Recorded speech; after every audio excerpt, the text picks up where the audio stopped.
Good morning, students. You are welcomed in your biology class, and today we are going to study about various cell organelles. So, first cell organelle is mitochondria.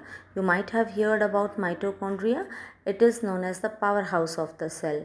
And if we talk about its shape and structure, and size. Shape and size are variable, and if we talk about the number of the mitochondria in a cell, their number is variable, means depending upon the physiological activities of the cell, what type of activities the cell is doing. If cell is doing the work which is in the need of more amount of energy, then there will be more mitochondria in the cell, and they are not easily visible under the microscope. To view them, we have to specifically stain them, and their size is near about 0.21 micrometer in diameter, and length is 1 to 4.1 micrometer, and their shape is sausage shape or bowl shape, or it may be cylindrical, and each mitochondria is bounded by double layer. So it is a membranous structure, and there are two layers present, outer membrane and the inner membrane. This is the structure of the mitochondria as it is shown in the labeling. Outer membrane is continuous, but the inner membrane is folded. You are able to see inner membrane, and then it is folded inside, so it is forming crystal like structure. So it is forming lumen or the cavity into two aqueous compartments. Outer compartment is there and inner compartment is there.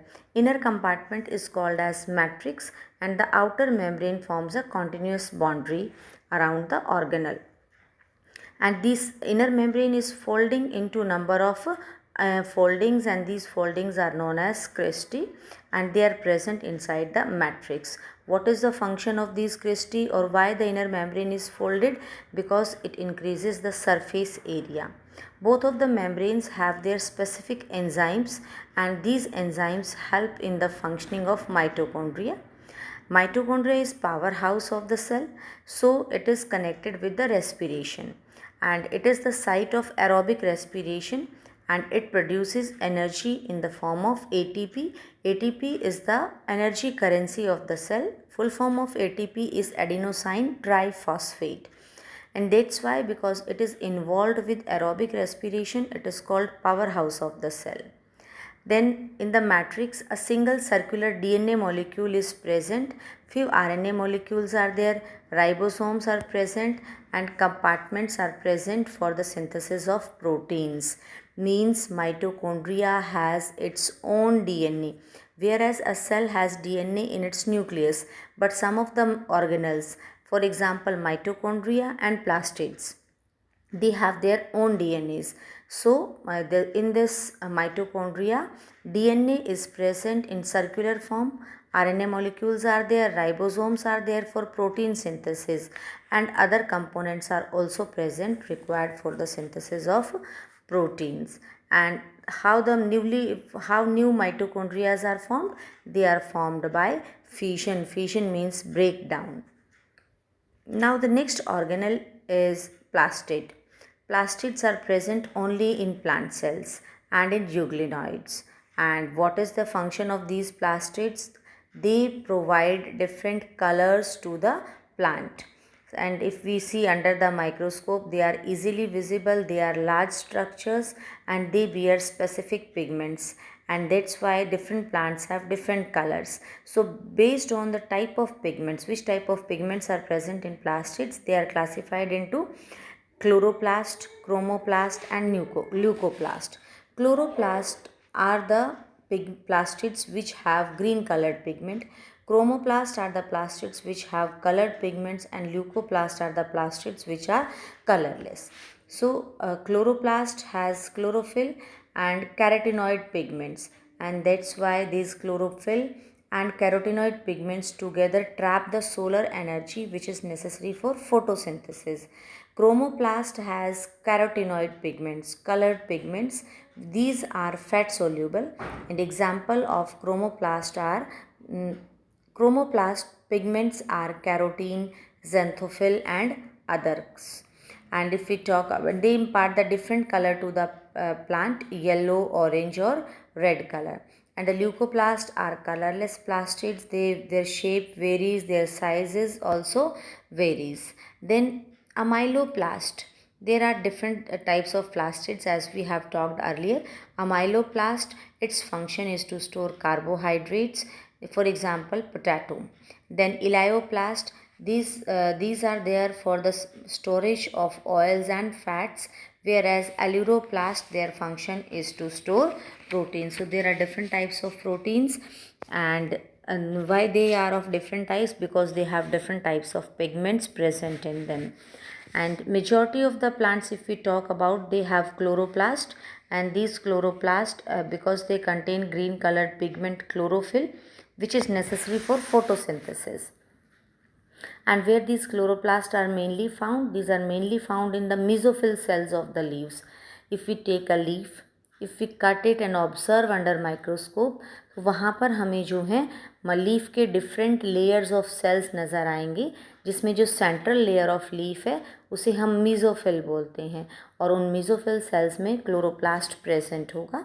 Their shape is lens shaped, oval or spherical, and they may be discoid or even ribbon shaped. Means depending upon the type of plant, these plastids may be of different shapes and sizes. Their length may vary, their width may vary. Length may be from 5 to 10 millimeter, whereas width may be from 2 to 4 millimeter. And their number is also different in different cells. It may be one, for example Calimodominus, and in a green alga there may be near about 20 to 40 chloroplast in a mesophyll cell. As mitochondria is also membrane bound, we have just studied. In the same way, these plastids, they are also membrane bound, they are also double membrane bound. Inner chloroplast membrane is relatively less permeable, and there is space present between the inner membrane, that is called as the space is limited by the inner membrane, and this is called as stroma.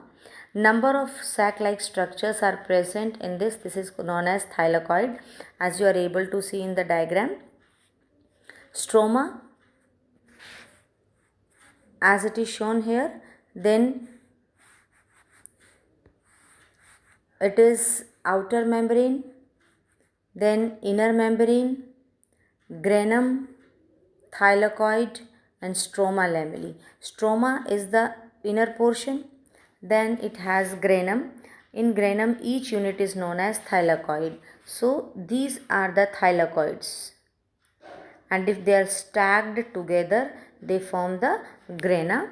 And inner membrane and outer membrane, we are able to see inner membrane is continuous, and thylakoid we have talked about. Stroma lamellae, what is the function of these stroma lamellae?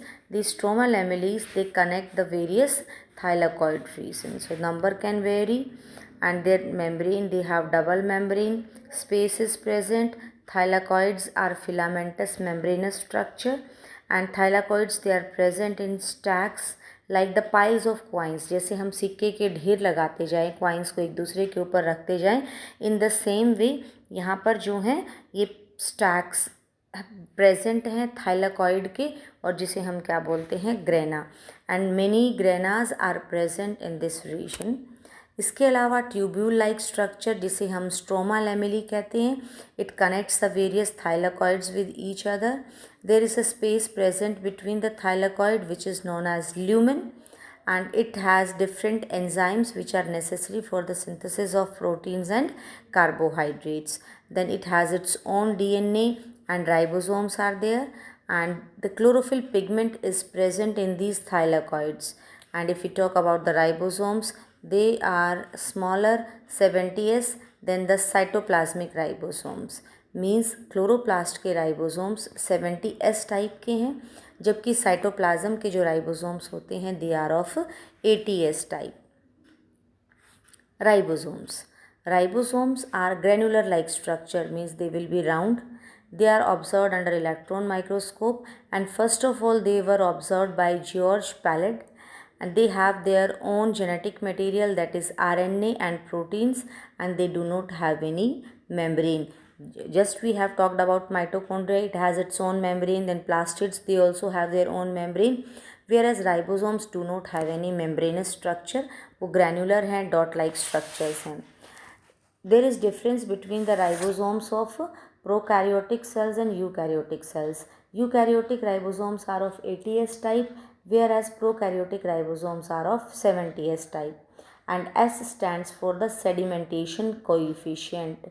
किस लिए है ये density को observe करता है. अगर मैं diagram बनाती हूँ राइबोसोम का, this is the diagram, this is the picture of a ribosome. Here two units are joined together. Suppose this is of 70S type, so this unit is of 30S and it is of 50S, and together they form, what is their sedimentation coefficient? It is 70S type. So different types of ribosomes are there, and which consist of two subunits.